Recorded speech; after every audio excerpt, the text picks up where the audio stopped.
கந்தா கடம்பா திருமுருகையா சிவகார்த்திகேயா மால்மருகா செந்தமிழில் திருப்புகழ் பாடி நின்றால் மனம் மிஞ்சிடும் இன்பம் விளையுதையா. சிரகிரி வேலவனை காண்கையிலே விழிவோரம் கண்ணீர் பெருகிடுமே. கந்த சஷ்டி கவச்சம் போதுவோர்க்கு கந்தன் கருணை என்றும் துணை வருமே. பங்குனி உத்திர நாளினிலே உனை நினைந்தே காவடி சுமந்து வந்தோம். புன்னகை புரியும் ஷண்முகனே உன் சன்னதி தேடி ஓடி வந்தோம். உன் பதம் பணிவது என் தவமே, என் மனதில் நிறைந்திடும் உன்முகமே.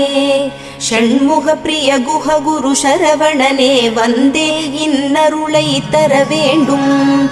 தென்பழனி மலையில் ஆண்டி முகம்